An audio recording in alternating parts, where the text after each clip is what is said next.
Bonjour à tous, bonjour à toutes, je suis Damien pour la chaîne de podcast Parlons Zen et je suis aujourd'hui avec Alexia. Salut Alexia.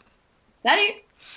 Salut à toi, donc c'est la deuxième émission qu'on tourne ensemble sur le thème général, on va dire, de la sociologie.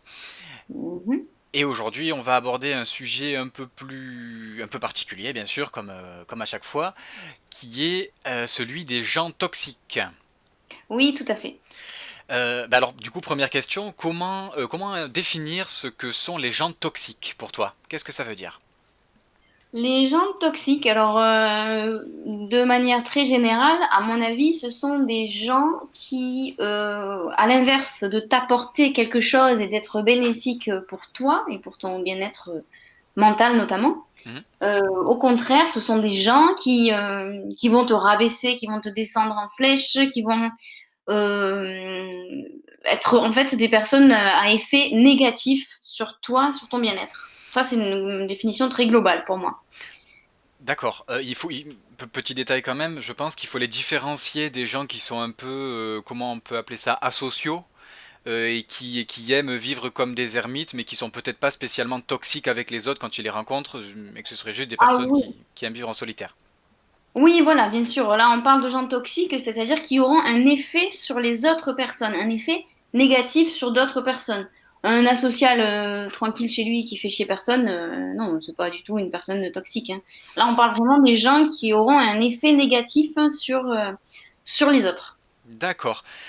Alors pour rentrer un petit peu plus dans le sujet, est-ce que tu pourrais décrire un peu plus en détail les actions et les comportements que peuvent avoir les gens toxiques en donnant des exemples? Déjà, je pense qu'il y a plusieurs types de personnes toxiques. Il y a les personnes toxiques un peu malgré elles. Je pense qu'elles n'ont pas envie forcément d'être méchantes ou toxiques. Elles ne cherchent pas à faire du mal. Donc ces personnes-là, qui le sont malgré elles, Oui. ça va être les personnes qui sont très négatives, qui sont pessimistes en général, qui se plaignent tout le temps. En fait, ce sont des personnes qui sont globalement tristes, déprimées, voilà. Alors elles ne veulent pas te faire du mal, elles sont elles-mêmes mal dans leur peau. Et du coup, ben, elles diffusent un peu leur mal-être et très facilement, on arrivera à s'en imprégner. Voilà. Donc elles ne cherchent pas, pardon, activement à te faire du mal. Voilà, ou à être méchantes. D'accord. Alors c'est peut-être aussi le côté empathique que nous autres pouvons avoir, qui fait qu'on se sent concerné par ce qu'elles disent et qu'on se sent affecté en fait d'une manière ou d'une autre, peut-être? Voilà, bah, c'est ça. Bah, en fait, bon, après, ça dépend de comment tu es toi ou comment on est tous, hein, mais moi, je sais que j'ai déjà essayé d'aider une personne comme ça, enfin, plusieurs personnes comme ça qui étaient dans le mal, etc., qui étaient pessimistes, négatives, déprimées, quoi. Mhm. Et j'ai essayé de les aider, de les intégrer un peu à des groupes d'amis pour que, voilà, pour les faire changer d'idées, les divertir. Enfin voilà, qu'elles soient plus joyeuses en général, ces personnes. Et en fait, au bout de plusieurs années, parce que ça a duré plusieurs années, j'avais pas de résultat, entre guillemets. Enfin, la personne ne s'améliorait pas, elle n'allait pas mieux. Et moi, je me suis rendu compte avec le recul que ça m'avait bouffé une énergie folle et que ça m'a empêché, moi, donc c'est là que ça a été toxique pour moi, mais la personne, c'était pas son but, hein, Mhm. mais ça a été toxique pour moi parce que moi, je me suis fait bouffer un maximum d'énergie de un, parce que je cherchais à la faire sortir, à la faire voir du monde, se divertir, et aussi ça m'a empêché du coup de faire pas mal de choses parce que j'aurais pu faire beaucoup plus de choses dans ma jeunesse, enfin à cette période-là de ma vie. Mais avec cette personne-là qui était tout le temps négative, non, non, je veux pas faire ça, non, je veux pas faire ça, bah, du coup, ça m'a aussi empêché de faire pas mal de choses qui auraient été sympas, quoi. Mhm. Mais encore une fois, cette personne-là, voilà, c'était malgré elle. Et pour ces personnes-là, et pour peut-être clôturer sur cette partie, parce qu'on va pas en parler de ces personnes-là, pour ces personnes-là, je pense que ça sert pas à grand-chose. Enfin, c'est bien d'essayer de les aider, mais au bout d'un certain temps, s'il n'y a pas d'amélioration, en réalité, il faut que ça vienne de la personne. Il faut que ça vienne d'elle, le fait de vouloir aller mieux. Et qu'une personne déprimée, etc., tu pourras bien sûr l'aider, etc. Mais au bout d'un certain temps, s'il n'y a pas de changement, ben, en fait, c'est qu'il faut vraiment que ça vienne d'elle, cette envie d'aller mieux. Voilà, c'est Oui. tout. Donc ça, c'est juste pour clôturer, parce que en réalité, je pense que là, tu es d'accord avec moi, on voulait pas vraiment parler de ces personnes-là, on voulait parler des personnes qui, au contraire, sont toxiques activement, qui activement veulent faire du mal aux autres. Mhm. Oui. Oui, Voilà, oui, tout à ces fait, oui. personnes, voilà, là on parle des personnes du coup qui aiment bien piquer les autres, envoyer des pics, sûrement pour se sentir supérieur, hein. On se demandait si c'était pas un côté un peu un complexe d'infériorité et en envoyant des pics comme ça, elle cherche peut-être à grandir, à être supérieure à la personne qu'elle vise, quoi. D'accord. Alors deux petites choses quand même, du coup, pour en revenir un tout petit peu à ce que tu disais juste avant, pour ce qui est des personnes un peu dépressives qui font du mal, c'est pas faire du mal, mais qui peuvent un peu drainer l'énergie des gens qui essayent de les aider. C'est très intéressant et je pense que ça peut être d'ailleurs l'objet d'un podcast, donc ça, on verra peut-être plus tard pour parler un peu des personnes dépressives qu'on a pu avoir autour de nous et de ce qu'on en pense et de l'expérience qu'on a vis-à-vis de ces personnes. Euh, et qu'est-ce que j'allais dire? Oui, la deuxième chose, donc si on parle des personnes toxiques de manière active, comme tu dis, c'est ça? Oui. Alors pour commencer, pour en revenir à la question, donc, est-ce que tu peux décrire leurs actions et leurs comportements à ces personnes qui sont toxiques de manière active? Donc Donc, volontairement. volontairement, voilà. Donc, ce sont des personnes, donc leurs actions, ben, ce sont des personnes, comme je te dis, qui vont adopter des tons hautains, très souvent, qui auront des tons hautains. Ah bon, tu sais pas ça, toi? Ah bon, tu fais ça comme ça? Ah bon, moi je fais pas ça comme ça, hein. Mais tu sais, c'est beaucoup sur l'intonation. Ou Oui. des gens qui carrément vont t'envoyer des pics à la tronche. Mhm. Euh, Bon, alors il y a un exemple que je voulais donner, mais ça, je pense pas que les gens le fassent toujours de manière méchante volontairement. Mais par exemple, typiquement, quelqu'un qui va me dire, t'es fatigué, toi, non? Mhm. Alors, peut-être qu'il y en a parmi ceux qui nous écoutent qui l'ont déjà dit et qui se sont pas dit que c'était méchant, mais il faut se mettre à la place de la personne qui reçoit cette remarque. Ça veut un peu dire, t'as une sale gueule, quoi. T'es Mhm. fatigué, toi, non? Ça veut dire, tu ressembles à rien, t'as une sale gueule, quoi. Donc, c'est pas une remarque qui est très constructive. Et bon, enfin, voilà, pour moi, c'est pas quelque chose de très sympa et de très positif pour la personne. Et en fait, ça n'avance à rien de le dire, quoi. Ça n'avance strictement à rien. Oui, Voilà. oui, c'est vrai que c'est un point sur lequel on peut insister. Peut-être que les gens qui le disent ne le disent pas méchamment, encore que, entre parenthèses, j'ai envie de Ça dire que dépend. j'ai un petit doute quand même, mais enfin bref. Mais c'est vrai que des fois, à défaut d'être dit vraiment avec une volonté méchante, ce qui est sûr, c'est que ça n'apporte rien. Enfin, en fait, je vois pas ce que ça change, c'est vrai. On va te dire que t'es fatigué. Bon, enfin, qu'est-ce que la personne sous-entend par là? Oui, que t'as une sale gueule. Et c'est vrai qu'on peut avoir du mal à cerner où est le côté constructif là-dedans, quoi. Je crois qu'il y en a pas, en fait. Non, non, il y en a pas. Alors après, voilà, comme je te dis, il y en a qui vont enfin, qui vont le dire dans une vraie volonté d'être méchant, Mhm. voilà. Mais il y en a d'autres qui le diront peut-être, je pense que c'est plus un peu maladroit. Mais bon, voilà, si je dois envoyer un message aux gens, c'est arrêter de le dire parce que ça sert à rien. Merci. Oui, si ça n'apporte, ouais, si ça n'apporte rien, en effet, je vois pas l'intérêt. Ça sert à rien. Ouais. Est-ce que tu vois Donc d'autres d'autres, détails, ouais? ouais, voilà, donc pour d'autres actions, donc où il y a des critiques ouvertes aussi, des critiques sur toi, sur tes actions, sur ton physique. Mhm. J'avais une personne qui me racontait, donc bien évidemment que tout le long on va pas donner de nom, etc., hein. Mais j'avais une personne qui me racontait que sa sœur lui envoyait des remarques du style oh, t'as des cernes, mais très, à chaque fois en fait, à chaque fois, très répétitivement, à chaque fois qu'elle se voyait, il y avait toujours un truc. Oh, t'as des cernes toi. Oh, mais t'as pas les seins qui tombent un peu? Ou ah, mais il est moche ton pull. Enfin, plein de remarques comme ça, des critiques sur le physique, sur les goûts, sur les actions que tu peux faire, Mhm. des critiques ouvertes, et c'était de manière très répétitive. Parce que bien sûr qu'on peut envoyer des petits trucs de temps en temps, bon, sans que ce soit. Et puis très souvent, c'est juste maladroit, l'intention n'est pas méchante. Mais là, Mhm. c'était vraiment de manière répétitive, par exemple, tu vois. D'accord. Et encore une fois, au-delà de la critique en elle-même, qui dans certains cas peut être acceptée, là encore une fois, ce qui a l'air problématique, c'est que c'est pas constructif, en fait, une fois de plus. Voilà, c'est souvent ça le leitmotiv entre ce genre de remarques, de critiques que ces personnes vont nous faire, c'est que ça n'avancera à rien de les dire et au contraire, le seul but sera de faire du mal à la personne en face, quoi. Parce qu'en effet, c'est pas constructif, ça n'avancera à rien que tu me dises que mes seins tombent ou que j'ai des cernes ou que mon pull il est moche, par exemple. Voilà. D'accord. Et c'est peut-être comme ça, donc, on peut faire le distinguo entre une personne qui va faire une critique plutôt négative de toi, mais qui va essayer de faire quelque chose de constructif, et une personne réellement toxique qui va faire juste une critique pour faire une critique parce qu'elle a que ça à faire, et qui n'apportera rien et qui sera pas du tout constructif, quoi. Ouais, ouais, complètement, complètement, voilà. Après, tu as aussi ceux qui se sentent obligés de te dire, de te donner des conseils un peu. Mais alors, enfin, là, c'est toujours un peu délicat parce qu'il y a des conseils qui sont très gentils, qui sont très constructifs, qui sont gentiment amenés. Mhm. Et là, il n'y a aucun problème. Les conseils, peut les recevoir avec plaisir. Mais Mhm. tu as aussi les conseils en mode critique, tu sais. Oui. Moi, depuis que j'ai un bébé, il y en a beaucoup de mamans, je pense, qui ont vécu ça. C'est que depuis que j'ai un bébé, ben, les gens autour de moi se sentent obligés de me faire des remarques du style: Ah bon, tu lui donnes ça comme lait? Oh là, ah ouais, ça craint, hein. Ah bon, tu la couches à cette heure-là? Ah bon, tu fais ça comme ça? Ah bon, ah bon, ah bon. Enfin, Mhm. tu vois, avec toujours ce ton un peu en mode tu fais de la merde, quoi. Te dire que tu fais de la merde, alors que bon, ben, chacun fait comme il veut, quoi. Oui, oui, dans l'absolu, oui. Et je serais curieux de savoir si les personnes qui critiquent ont eu, elles, des enfants, ou vraiment voir comment ça s'est passé pour ces personnes-là avec leurs petits.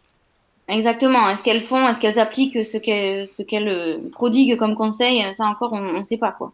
Et puis Mm. même si elles l'appliquent, à la limite, ben, c'est cool pour elles, mais ne te sens pas obligé de me dire quoi faire à moi, quoi. Oui, alors oui, c'est vrai que c'est intéressant. Alors ça, c'est pareil, c'est un sujet à part entière. Mais je suis assez étonné de constater, parce que je me retrouve dans ce que tu dis, je suis assez étonné de constater que des gens puissent se sentir à ce point obligés de critiquer, de dire oui, tu devrais faire ci, tu devrais faire ça, alors que si moi j'avais ce comportement avec ces personnes, bah déjà je me permettrais pas en fait d'avoir ce comportement avec ces personnes, et je sens que, enfin, comment dire, ça n'apporterait rien en fait, donc je vois pas, je me sentirais même pas l'audace entre guillemets d'avoir ce comportement vis-à-vis de ces personnes, si ce n'est pour les blesser, mais en règle générale, j'ai pas spécialement envie de blesser les gens. Et c'est vrai que moi, je me permettrais pas. Alors, c'est peut-être méchant ce que je vais dire, mais c'est peut-être aussi parce que d'une certaine manière, je m'en fous un peu en fait de comment les gens éduquent leurs gosses. Bah, c'était l'exemple donné, hein. Mais la vie des gens en général, je m'en fous un peu. J'essaye de partager avec les gens sur les sujets sur lesquels on peut être d'accord ou sur lesquels on peut discuter de manière calme, pacifique, tranquillement. Mais c'est vrai que des fois, c'est assez rare, mais j'ai pu recevoir des critiques de la part de personnes, et non seulement moi je ne me serais pas permis ces critiques à l'inverse envers elles, mais en plus je m'en fous en fait, que ce soit sur les vêtements, sur la manière dont la personne est coiffée, etc. Enfin, c'est des choses, on s'en moque un peu quoi. Enfin, moi en sens inverse, je l'aurais sans doute pas fait quoi. Ouais, ben, complètement, ouais. C'est tout à fait ça, en fait. Mais tout le monde n'a pas cette mentalité de laisser vivre les autres. Les gens, des fois, ils se sentent obligés, et tu l'as bien dit, il y a un côté un peu prétentieux à se sentir supérieur, encore une fois, et se dire, mais il faut absolument que j'étale ma science, il faut absolument que je dise à cette personne que ça, c'est pas bien, et qu'il faut faire ça. Mm, Et encore une fois, les critiques, moi, je les prends largement sans problème, dès l'instant où elles sont constructives, dès l'instant où elles sont gentiment amenées, mm, mais il n'y a aucun problème, hein, moi je prends, hein, les remarques, hein. oui, Et juste, les personnes toxiques en général, c'est vraiment, il y a un côté répétitif à chaque fois. C'est que c'est toujours répétitif, ce sont des remarques qui ne s'arrêtent pas tout le temps, tout le temps, tout le temps. À chaque fois que tu vas les voir, ces personnes, elles vont se sentir obligées de te faire plusieurs remarques, quoi, dans la soirée, tu vois. d'accord. Ouais, donc il s'agit pas de personnes qui... Bon, après, tout existe, mais il s'agit peut-être pas de personnes qui vont être toxiques avec toi 5%, 10% du temps et qui le reste du temps sont des personnes totalement adorables. En général, non, c'est vrai que les personnes toxiques, elles le sont plus ou moins tout le temps. Enfin, Oui, voilà, ou en tout cas, j'entends. ouais, on est toujours sous la menace d'une nouvelle critique qui, comme d'habitude, ne va rien apporter, ou comme souvent. Et, euh, et voilà, d'accord. Exactement. Euh, on- Et alors, oui. juste, on n'a pas parlé dans les types de personnes toxiques. Il y a les gens qui sont un peu, mais alors là, ça va aller loin, on va peut-être pas développer là-dessus, mais en tout cas, il y a les pervers narcissiques, les gens qui sont manipulateurs. Et alors là, c'est un degré de toxicité qui est extrême. Mhm, Ce sont ces gens qui, voilà, qui passent vraiment leur temps à rabaisser les autres. Et j'avais une copine qui me parlait de son ex, mhm, passer son temps à lui casser ses projets en fait. Ma copine, dès qu'elle avait un projet, notamment professionnel, ben, je vais faire ça, je vais acheter ma propre pharmacie ou mon propre restaurant. Son ex, en fait, lui cassait ses projets. Il n'arrêtait pas de lui dire non, non, mais tu vas pas faire ça, mais n'importe quoi, mais tu y arriveras pas. mhm. Non, non, ça sert à rien. En fait, en sous-entendant qu'elle en était pas capable, quoi. Donc, en fait, typiquement, ce mec-là, il était toxique, il l'empêchait d'avancer, en fait. Il lui a cassé toutes ses ambitions, tu vois. Et même chose, il l'a beaucoup éloigné de son entourage. Là aussi, c'est un comportement toxique. Ce sont ces manipulateurs, ces gens-là qui t'éloignent de ton entourage. Mm, Et même sa mère, à ma copine, elle lui avait dit un jour, j'ai l'impression qu'on n'est plus ta famille. Donc c'est fort quand même, pour que sa mère lui dise ça, mm. parce que elle allait plus aux réunions familiales, ses amis, elle les voyait quasiment plus, etc. À cause de ce mec-là qui lui a, voilà, complètement, qui l'a isolé, quoi, des autres. Donc ça encore, c'est un comportement toxique, quoi. C'est d'isoler une personne des autres et de le rabaisser tout le temps cette personne dans ses projets, etc. Mais alors tu dis que c'est parce que cette personne-là, l'homme, si j'ai bien compris, dans cette relation, Mhm. était un pervers narcissique, tu penses? Oui, oui, oui, ça c'est le propre des pervers narcissiques, des manipulateurs, quoi, Ah oui, qui ont manipulateur. besoin ce sont des gros manipulateurs en fait, qui ont besoin de contrôler la vie d'une autre personne et donc de les rabaisser beaucoup pour être supérieurs. Parce que très souvent, je pense que les gens toxiques rabaissent les autres pour eux se sentir supérieurs. Donc c'est un complexe d'infériorité qu'ils ont, hein. Voilà. D'accord. Donc complexe d'infériorité, est-ce que tu fais un lien avec le manque de confiance en soi ou c'est encore autre chose? Parce que Oui. je sais qu'il y a des personnes qui manquent de confiance en elles et qui, au lieu d'essayer de se battre pour faire monter leur niveau de confiance en elles, je sais pas, se cultiver, faire du sport, rencontrer des gens, peu importe, travailler, entre autres, euh, ces personnes-là préfèrent descendre les autres à leur niveau, voire même plus bas, pour se sentir supérieur, ce qui est un peu paradoxal, mais est-ce que du coup on fait un lien entre une personne qui est un pervers narcissique et quelqu'un qui n'a pas confiance en lui et qui va descendre les autres pour se sentir un peu exister? Oui, oui, je pense. Oui, oui, complètement. Oui, oui. Pour moi, c'est lié. D'accord, oui, oui, oui. Tu parlais aussi du complexe d'infériorité. Voilà. Ben, quelqu'un qui a un complexe d'infériorité, c'est quelqu'un qui n'a aucune confiance en lui ou en elle et qui se sent inférieur aux autres. Et Hmm. donc, voilà, ça passera par... Enfin, il y en a certains qui se traduisent par un comportement toxique. Ben, c'est vrai que maintenant, je réfléchissais pendant que tu parlais, et c'est vrai que maintenant que j'y pense, les quelques personnes que j'ai rencontrées qui avaient tendance à casser les motivations et les ambitions de leur père, enfin, des personnes qui avaient autour d'elles, c'était des personnes qui, complexe d'infériorité, je sais pas, mais c'était des personnes, je sais qu'elles-mêmes n'auraient pas eu la présence d'esprit ou l'intelligence ou l'ambition ou l'audace de faire ces choses. Et du coup, il y a peut-être, je sais pas comment appeler ça, mais ouais, peut-être une forme de jalousie en fait, c'est-à-dire que Oui. je sais que je ne suis pas capable d'aller aussi loin que toi, alors quand tu viens me voir et que tu me dis que toi tu vas faire ça, ça et ça, ben je me sens obligé. C'est pas que je me sens obligé, mais d'un coup naturellement il me vient à l'idée d'essayer de te descendre, de casser ton délire, parce que au fond de moi je sais que moi je n'en serais pas capable, et donc ben j'essaye de faire que les autres n'en soient pas capables non plus finalement.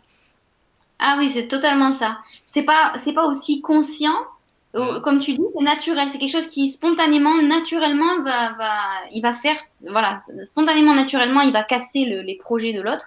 Mhm. Mais je pense pas qu'il arriverait pas à mettre les mots dessus comme tu viens de le faire. Dire, ah bon, ben, vu que moi, je n'y arriverai pas, je vais la rabaisser, machin. C'est peut-être pas si conscient que ça, en fait. Par contre, faire du mal, oui, je pense que le fait de vouloir faire du mal, la volonté de faire du mal, bien sûr que ça, elle est complètement consciente. Mais le côté, l'analyse, etc., ils ont pas cette analyse-là, je pense. D'accord. Euh, mais si tu dis que c'est inconscient, que c'est naturel, alors quels sont les facteurs qui peuvent amener à ça? Est-ce que c'est de l'éducation? Est-ce que les gens naissent comme ça? Est-ce qu'ils ont vécu un traumatisme? Est-ce que c'est juste un manque de confiance en soi? Mais alors du coup, oui, voilà, finalement, d'où est-ce que ça peut venir ce type de comportement?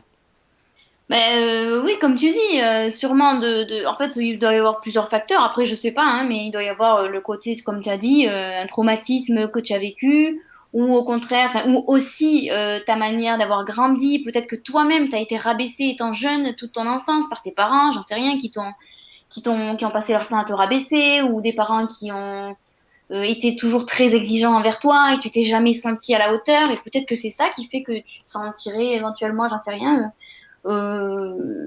inférieur aux autres une fois adulte. Mais honnêtement, non, pour connaître l'origine, c'est dur, hein, je ne saurais pas te dire.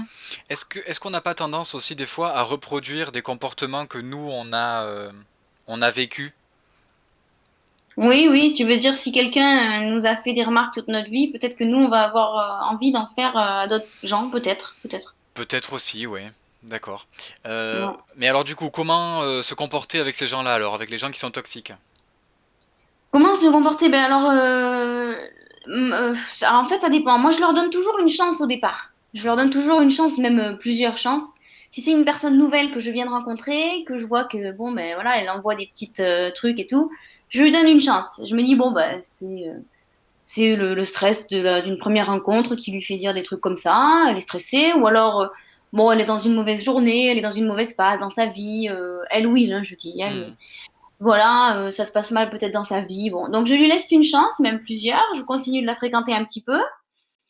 Ensuite, si ça continue, par contre, il y a un moment donné où j'arrête de fréquenter ces personnes, parce que clairement, c'est du masochisme, enfin, je pense, hein, c'est clairement du masochisme. Mhm. C'est vouloir se faire du mal, à mon avis, que de rester avec des gens qui passent leur temps à te rabaisser ou, enfin, ouais, enfin, pour moi, c'est vouloir se faire du mal, c'est du temps perdu, pour moi, hein, Oui, clairement, et voilà, pour moi, c'est du temps perdu.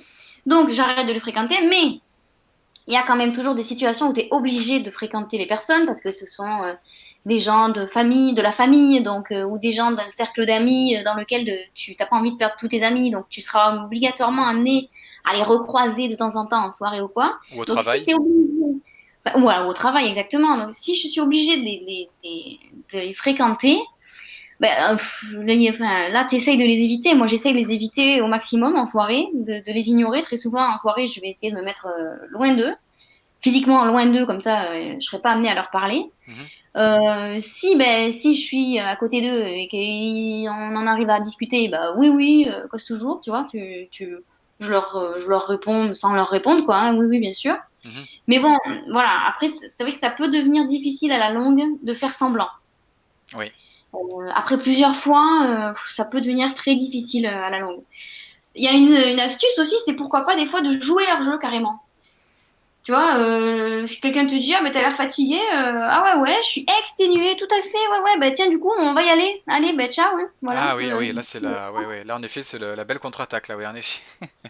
Voilà, une contre-attaque, on peut jouer leur jeu, tu vois. Ah, bah, t'as un pull de merde, hein. Ouais, bah, t'as vu le tien, en fait. Tu Mhm. vois, un peu en répondant, tu vois, en répondant. Et Mhm. je pense que des fois, c'est même, ça peut être, alors, c'est pour ça que c'est un peu délicat. Si c'est quelqu'un, si c'est ta belle famille, tu vas peut-être pas pouvoir lui dire oui mais toi t'as vu ta gueule, enfin tu vois tu pourras pas parler comme ça. Donc là c'est encore plus délicat. Mais je pense qu'il faut quand même des fois ces gens-là les replacer en fait Oui. pour qu'ils se calment. Ça les calmera. Je pense que ces gens-là si tu les calmes pas rapidement, Mhm. ils vont prendre la confiance. Ils vont prendre la confiance et en fait tu laisses la place. Tu leur laisses la place à fond, quoi. Là, tu leur laisses le champ libre pour t'en envoyer plein la gueule, hein. Et ça, je l'ai vécu pour le coup. Mhm. Donc voilà, mais justement, enfin, si au bout d'un moment ça devient super dur de faire semblant, Mhm. moi très souvent j'atteins un point en fait où je peux plus, un point de non-retour, je ne peux plus. Mhm. Et donc là du coup, même si c'est quelqu'un que je suis amenée à croiser souvent, eh ben en fait non, je le croiserai pas, je ferai en sorte de ne carrément plus le croiser. Mhm. Et donc je fais une pause en fait dans les fréquentations jusqu'à ce que ça retombe en fait, jusqu'à ce que ma haine, parce qu'en fait moi ça en vient à de la haine. J'en peux plus. Enfin, c'est normal. Il y a des gens que, voilà, tu peux plus. Donc, en fait, j'attends, j'arrête complètement de les fréquenter. Je suis plus là Mhm. jusqu'à ce que ça retombe. Et après, ben, j'essaye d'y retourner, machin, mais tout en gardant mes distances, quoi. Mais c'est vrai que c'est dur, hein, c'est très dur. Quand t'es obligé de les fréquenter, c'est dur. Ouais, en espérant des fois que la personne ait un peu changé dans l'attente, mais bon, en règle générale, bon, c'est compliqué. Ouais, c'est un faux espoir, ouais. Alors c'est intéressant ce que tu dis. Moi, il y a deux profils qui me viennent en tête quand tu as parlé des personnes toxiques notamment, et surtout dans la manière que tu as de leur répondre quand toi aussi tu te mets à leur lancer des pics aussi. Euh, Moi, il y a deux réactions que j'ai remarquées. En fait, quand j'en ai un peu marre comme toi et que je me mets à lancer des pics également, alors qu'en temps normal je ne l'aurais pas fait, donc quand je me mets à contre-attaquer assez sévèrement en général, il y a une catégorie de personnes qui va plutôt bien le prendre ou qui va pas mal le prendre, les critiques que tu envoies. Et en fait, et c'est là que je me dis, ah non, mais c'est peut-être juste un problème d'éducation ou quoi, peut-être que cette personne, elle m'attaque, alors qu'elle ne voit pas le mal dans le fait de m'attaquer, qu'il y a rien de mal selon elle derrière ses attaques, et du coup, quand je l'attaque aussi, ben, elle ne répond pas négativement, elle se vexe pas ou quoi, parce qu'elle a l'habitude, et finalement, pour elle, c'est un mécanisme classique. Mhm. Et le deuxième type de personne, elle, c'est assez paradoxal. Ce sont des personnes qui m'attaquent, bien sûr, lorsque je me mets à contre-attaquer ou à leur lancer des pics aussi. En général, elles n'ont pas l'habitude, puisque dans un premier temps, je suis pas le genre de personne à lancer des pics aux autres. Ces personnes-là qui vont peut-être se vexer, être gênées, se mettre en colère, me dire oula, tu vas trop loin et tout, alors que quelques jours avant, elles m'auraient fait la même remarque. Et en général, c'est le moment pour moi de leur préciser la chose. Et du coup, c'est le moment pour moi de leur dire qu'ils font de la, enfin, que ont le même comportement vis-à-vis de moi. Bah, c'est là que c'est l'occasion de remettre un peu les pendules à l'heure et de leur dire, ben voilà, calme-toi, tu vois, moi je t'attaque parce que tu m'as attaqué avant.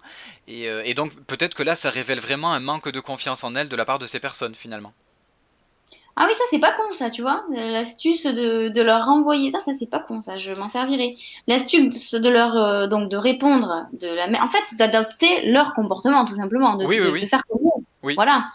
Et donc du coup, si elles réagissent mal, de leur glisser, ben, c'est ce que tu me fais vivre depuis tant de temps. C'est pas con, c'est pas con. Mais ça te Mais ça permet. encore une fois, ça dépend à qui tu t'adresses. Si c'est ta belle famille, enfin, quoi que si, il faudrait quand même, même si c'est ta belle famille, il faudrait être capable de leur dire qu'ils te font chier, quoi, de manière polie, Hmm. mais il faudrait être capable de leur dire que leur comportement n'est pas adapté, en fait. Oui, oui, oui, bien sûr. Bah, oui, tu le dirais différemment, mais oui. Mais ce qui est intéressant avec cette stratégie, c'est que du coup, ça te permet à toi de savoir un peu mieux, un peu plus précisément pourquoi cette personne, elle est toxique avec toi. Soit elle l'est parce qu'elle est naturellement comme ça, elle a été éduquée comme ça, et du coup, elle voit pas le mal au fait que toi, tu puisses être toxique en échange avec elle. Elle voit même pas le mal parce que c'est une manière de communiquer, c'est une manière d'être, y a pas de souci. Soit elle se met à se vexer quand toi tu l'attaques et elle te dit oh tu me blesses et tout, moi je n'ai pas ce comportement là parce que c'est vrai que des fois ce qui est intéressant c'est que ces personnes là ne se rendent même pas compte que elles ont ce comportement vis-à-vis de toi. Ça c'est encore un autre sujet mais des fois elles-mêmes ne se rendent pas compte qu'elles peuvent être toxiques avec toi. Et à ce moment-là, ben oui, ça peut révéler un manque de confiance en soi, ça peut révéler que ce sont des narcissiques qui aiment descendre les autres, etc., etc. C'est assez intéressant.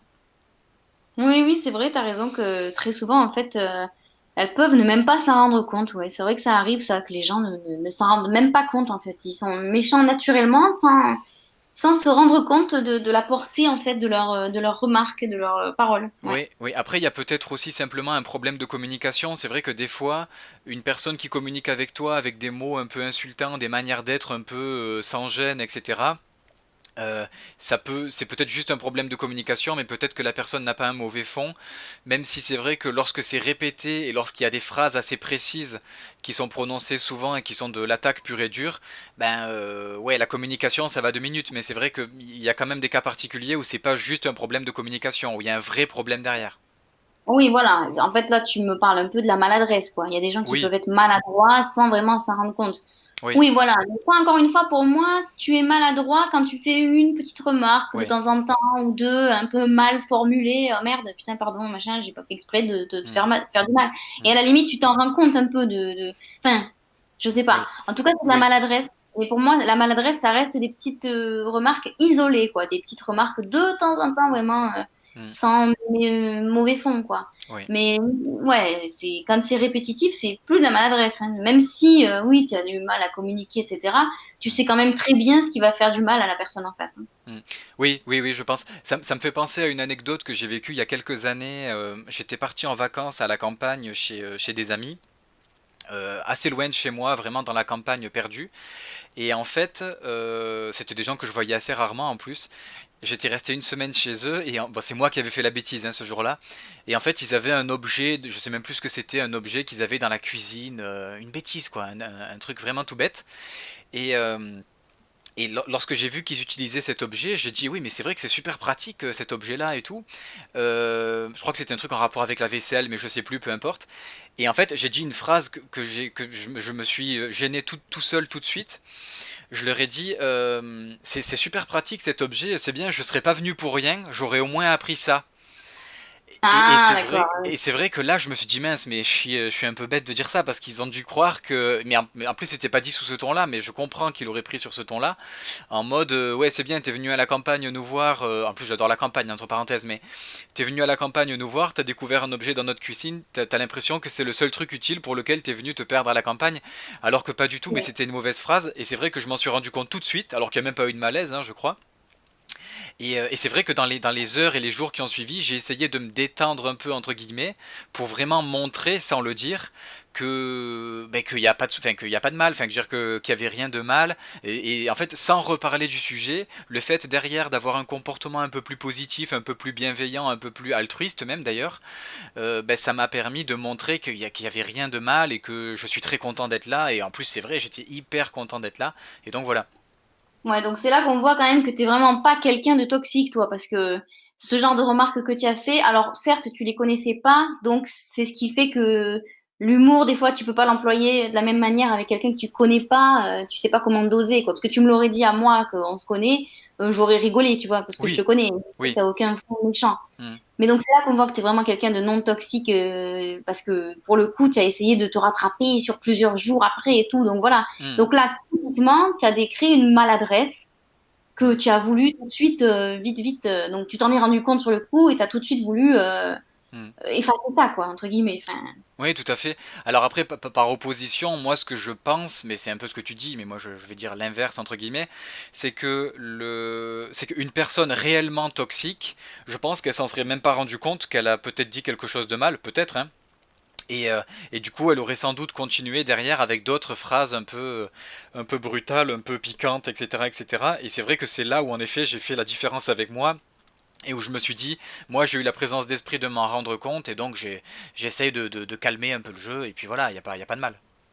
oui, alors elle aurait pu aussi tout simplement s'en rendre compte, enfin le faire en toute connaissance de cause et continuer de faire d'autres remarques de manière tout à fait volontaire et consciente, hein. Oui, oui, tout à fait. Oui, oui, oui, oui, bien sûr, on en parlait tout à l'heure. Oui, oui, oui, oui, également, oui, bien sûr. Voilà. Mais alors du Euh, coup, ça peut nous amener à la question, parce que notre dernier podcast, c'était sur la gentillesse. oui. Est-ce que dans ces situations-là, face à des personnes toxiques, à ton avis, est-ce que c'est bien d'être d'être gentil, en fait, de rester gentil, impassible, oui, oui, de sourire, et puis de pas rétorquer. Est-ce que c'est bien pour toi d'être gentil? Alors c'est très compliqué parce que les quelques personnes que j'ai eues dans mon entourage qui étaient comme ça, j'ai essayé plusieurs comportements, mais la finalité, en fait, moi je suis pas, comment dire, de manière générale, je suis quelqu'un d'assez désobéissant entre guillemets. J'ai des fois un peu du mal à me soumettre à quelqu'un. Je préfère être seul plutôt que de tenir la chandelle à quelqu'un. Et même si je sais être à l'écoute, mais disons que je choisis les personnes que j'écoute, notamment en fonction de leur comportement. Et en fait, j'ai constaté que les personnes avec lesquelles j'essayais d'être gentil alors qu'elles passent leur temps, ou en tout cas une bonne partie de leur temps, à m'attaquer, à m'envoyer des pics, je n'y arrive pas, j'en suis incapable. Je comprends que des gens puissent le faire, il n'y a pas de souci, mais moi j'en suis incapable, donc tôt ou tard je m'en éloigne. Si j'essaye d'en parler avec elles, malheureusement les quelques personnes avec lesquelles j'ai essayé d'en parler, il n'y en a pas beaucoup, puisque la plupart je leur en ai même pas parlé, en fait je m'en suis juste éloigné. Les quelques personnes auxquelles j'en ai parlé, malheureusement ça n'a pas marché, ça n'a pas été concluant. Et, euh, et voilà, et moi, dire amen à quelqu'un qui passe son temps à me critiquer, j'ai essayé, mais je n'y arrive pas, je n'y arrive pas. Ouais, donc là, tu fais clairement le distinguo entre quelqu'un de gentil, donc être gentil, et être un pigeon, en fait. C'est-à-dire que toi, tu peux être gentil, mais par contre, il faut pas non plus trop te prendre pour un con, quoi. Oui, c'est Voilà. ça, mais de toute façon, c'est ce que tu disais tout à l'heure, si tu es trop gentil avec quelqu'un qui est toxique avec toi, euh, il va continuer d'être toxique avec toi. C'est très rare. Enfin, en tout cas, moi, je n'ai jamais vu quelqu'un qui était toxique et qui, parce que tu étais gentil avec lui, sans doute avec l'espoir qu'il devienne gentil avec toi d'ailleurs, qui d'un seul coup, la personne devenait gentille avec toi. Ou au fil du temps, non, ça, enfin, peut-être que Au ça contraire. existe, mais, Non, mais non, au moi, je, contraire, au contraire. Si tu moi, es gentil avec ces personnes-là, tu leur donnes du terrain, c'est tu ça. leur donnes, tu leur agrandis. C'est au contraire, c'est le rêve. Quelqu'un de toxique, en réalité, je pense, qui va chercher ces personnes-là, qui sont très gentilles, qui sont Oui. très dociles, qui ne diront rien, qui souriront et qui se laisseront faire sans problème et qui continueront de les fréquenter. Elles vont les chercher, ces personnes-là, parce qu'au contraire, tu lui donnes un terrain monstrueux pour faire toutes ces remarques, pour être un gros connard, quoi. Oui, oui, oui, je suis d'accord. Enfin, c'est l'expérience que j'ai eue, et même si au fond de moi, je suis peut-être un peu bête, que je garde l'espoir un jour de tomber sur quelqu'un, enfin, l'espoir, j'ai pas envie de tomber sur quelqu'un de toxique, mais si je tombe sur quelqu'un de toxique et que j'ai un comportement gentil avec, peut-être que la personne pourrait devenir gentille. J'ai l'espoir que ça existe, mais pour être honnête, j'y crois moyennement, voire même vraiment très peu, quoi. C'est pas du tout l'expérience que j'ai eue jusqu'à maintenant, non, pas du tout. Non, mais pareil, c'est pas du tout cette expérience-là que j'ai eue non plus, ouais. Bon, de toute manière, les gens, tu peux pas les changer, quoi. Hmm, Donc, non, c'est pour moi, si tu es gentil avec ces gens-là, tu prends le risque de leur laisser vraiment tout le champ libre pour voilà, toutes les dérives, et ça n'ira en fait qu'en empirant. Enfin, hmm, moi, je te dis ça parce que je l'ai vécu dans une situation où j'étais bloquée parce que c'est une personne que j'étais obligée de fréquenter de manière régulière, etc. J'étais obligée, je pouvais pas l'éviter. Et donc, ben, je souris parce que je veux pas entacher l'ambiance générale, en fait, c'est ça. hmm. Euh, Qu'est-ce qui est mieux? Est-ce qu'il faut tout de suite leur dire, les calmer tout de suite en mode un peu rustre? Mais au moins, donc toi, pour toi, ça te fait du bien de le dire, et puis au moins tu te fais plus prendre pour un con. Mais le problème du coup, c'est que tu prends le risque aussi de gâcher l'ambiance, en fait, l'ambiance générale, tu vois. Vu que c'est une personne que tu es obligé de croiser régulièrement, ben, ça gâchera l'ambiance générale aussi d'être trop rustre envers cette personne-là. Et donc du coup, moi, ce que je faisais, c'est que je disais rien, je souriais gentiment, oui, oui, bien sûr.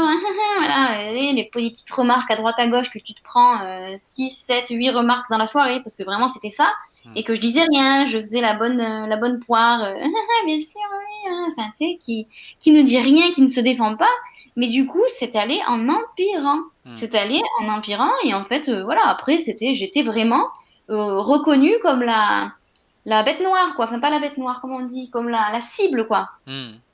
J'étais reconnue comme le punching ball, si tu veux. Voilà, le punching ball, typiquement, quoi. Oui, mais l'exemple que tu donnes là, il est très compliqué parce que c'est vrai que si ta relation avec quelqu'un dépend, enfin, si de là dépend l'équilibre d'un groupe, oui, alors là c'est assez catastrophique, oui, parce que du coup, c'est soit tu te laisses faire, mais du coup tu continues de te faire attaquer. Euh, Soit tu essayes de contre-attaquer ou ne serait-ce que de parler gentiment avec la personne, mais moi en tout cas d'expérience ça n'a jamais marché. Il y a peut-être des gens avec qui ça marche, une discussion au calme ou moins au calme d'ailleurs, mais bon, ça n'a pas marché non plus, c'est juste les gens qui sont comme ça et c'est tout. Et qui quand ils sont toxiques je pense. Et c'est vrai que lorsque l'équilibre d'un groupe en dépend, là c'est d'autant plus compliqué parce que ça t'oblige à faire des efforts que tu n'aurais pas fait normalement si tu pouvais éviter la personne. Et là c'est très compliqué je pense. Ouais, ben en fait, typiquement, ça t'entraîne à savoir prendre sur toi, en fait. C'est vraiment ça. Tu prends sur toi. Oui. Est-ce qu'on doit être égoïste, penser à soi et merde, j'ai pas envie d'accepter toutes ces remarques dans la gueule, Hmm. mais du coup, foutre un froid, ou est-ce qu'au contraire, voilà, on privilégie l'ambiance du groupe, l'équilibre du groupe, comme tu l'as bien dit, Hmm. et donc on dit rien et on accepte. Voilà, c'est un gros dilemme, en fait, ça. Oui, bien sûr. Et moi, pour ma part, j'ai l'impression qu'avec l'âge, au fil des années, j'ai de plus en plus de mal avec ça. Étant jeune, je le faisais, je me remettais même pas mal en question. Je me disais peut-être qu'après tout, ça vient de moi, tout ça. Et au jour d'aujourd'hui, ouais, j'ai fait des efforts pendant trop longtemps et je crois que j'y arrive de moins en moins. Et c'est pour ça que c'est plus facile pour moi de simplement m'éloigner de ces personnes, envoyer un petit pic ou quoi ou deux de temps en temps, parce que ça fait du bien aussi de contre-attaquer un peu de temps en temps, hein. Enfin, pour moi qui suis quelqu'un d'assez fier, ça fait du bien de temps en temps, un petit coup de couteau, pourquoi pas. Mais c'est vrai que le mieux, ça reste de s'en éloigner, quoi. Moi, au final, c'est de ça que je m'aperçois, quoi. Ouais, ouais, mais tu l'as bien dit. En fait, je pense aussi, moi, pareil que toi, hein, avec l'âge, alors je suis pas vieille, hein, mais Hmm. au plus je vieillis et au moins je suis patiente, en fait. Donc, au moins je suis la bonne poire et puis voilà. Oui. Donc voilà, je pense qu'en fait la moralité c'est qu'il faut vraiment s'écouter quoi. Il faut vraiment faire faut s'écouter. Si cette personne-là elle ne t'apporte rien, si au contraire elle passe son temps à te descendre, qu'elle passe son temps à te faire des remarques, qu'à chaque fois que tu passes une soirée avec elle, ben en sortant de la soirée tu te dis ah, putain quand même j'en ai un peu pris dans la gueule, Hmm. ben en fait faut se barrer quoi. Si ces gens-là ils courent vers le bas et te dévalorisent constamment, ben il faut te barrer. La vie est courte, on n'a pas que ça à foutre de perdre du temps avec des gens comme ça, hein. Mais le pire dans ce que tu dis, c'est vrai, c'est que j'ai l'impression que bien souvent, Dès le début, on s'en rend compte que ces personnes-là vont nous faire du mal, et je sais pas pourquoi, des fois on fait quand même l'effort de participer, de jouer le jeu, de se laisser un peu faire, alors que, allez, en une, deux ou trois rencontres, grand maximum, c'est comme si naturellement, peut-être dans notre subconscient, notre cerveau avait déjà réussi à analyser que de toute façon avec cette personne ça marchera pas, parce elle est trop toxique en fait. Et c'est vrai que des fois on fait quand même l'effort pendant des semaines, des mois, des années, alors que quand on prend du recul sur la chose, on se dit oui, mais en fait, c'est vrai que cette personne, dès le début, je le savais qu'elle était comme ça, donc j'aurais dû m'en éloigner dès le début, en fait. Ouais, alors tu vois, là, c'est encore un sujet. Est-ce que tu es sûr que... Alors, peut-être que nous, notre profil à nous, on arrive maintenant à très vite à les voir, ces gens-là qui sont nocifs, qui sont toxiques. Nous, on arrive à les voir. Mais en réalité, je suis pas sûre qu'on s'en rende tous compte. Très souvent, en réalité, c'est beaucoup. D'ailleurs, ma copine dont je parlais tout à l'heure, dont le mec a passé son temps à lui casser tous ses projets professionnels, elle m'a dit, mais j'étais tellement la tête dans le guidon que je ne m'en rendais même pas compte qu'il me rabaissait. Je me rendais pas compte de sa toxicité. Et elle m'a dit qu'au contraire, elle, c'est vraiment en s'extirpant de cette situation, parce qu'ils se sont quittés, voilà, qu'avec le recul, quand elle a re-regardé toute leur histoire avec, voilà, avec beaucoup de recul, c'est là qu'elle s'est dit, putain, mais en fait, c'était un gros connard, c'était Hmm, un mec ultra toxique. Donc, d'accord. je suis pas sûre que tout le monde s'en rende compte dès le départ. Oui, c'est vrai. Alors après, pour l'exemple que tu donnes, moi je connais pas les gens dont tu parles, mais peut-être que ce qui me vient à l'esprit, c'est que quand c'est dans le couple, peut-être que le gars, dans la première phase pendant laquelle il était en couple avec cette femme, il se comportait sans doute pas comme un con, je pense. Et, Peut-être. et Peut-être qu'il y a eu une opération de séduction au départ et qu'après, bim, ouais, on peut envoyer les et, missiles, quoi. et qu'après voilà, c'est ça, et qu'après au fil des semaines et des mois, il est devenu un peu plus lui-même et qu'il s'est lâché et que c'est là que voilà quoi. Ouais, ouais, c'est possible aussi, ouais. Peut-être, peut-être. Est-ce que tu veux rajouter quelque chose pour clore cet entretien? Eh ben donc voilà, écoutez-vous et perdez pas de temps, hein, les gars. Ça sert à rien de se faire du mal dans la vie. Profitons de la vie et qu'ils aillent tous se faire cuire à neuf. C'est bien. On sent, c'est bien, il n'y a pas du tout de haine derrière, tout ça est très Non. pacifique. Non, très bien, hein. Non. Non, non, bien sûr, je plaisante, mais oui, oui, je pense que je dirais à peu près pareil. Si c'est des personnes que vous pensez pouvoir aider, bah écoutez, si vous voulez tentez le coup, enfin, vous faites ce que vous voulez de toute façon. Mais c'est vrai que malheureusement, j'ai l'impression que bien souvent, les premières impressions sont régulièrement les bonnes, en tout cas avec les gens toxiques. C'est pas toujours le cas avec tout le monde, bien sûr, mais en tout cas avec les gens qui paraissent toxiques. Ouais, on est d'accord. Eh bien, merci à toi, Alexia, pour cette deuxième émission ensemble. Mais de rien. Et on se retrouvera sans doute pour, je sais plus, il y en a encore une ou deux à faire, je me rappelle plus, on verra ça tranquillement. Oh, bonne mère, il y en a des choses à dire sur la sociologie. Oh pauvre, ah, bah ça c'est sûr. Eh bien, merci beaucoup et à bientôt. À bientôt.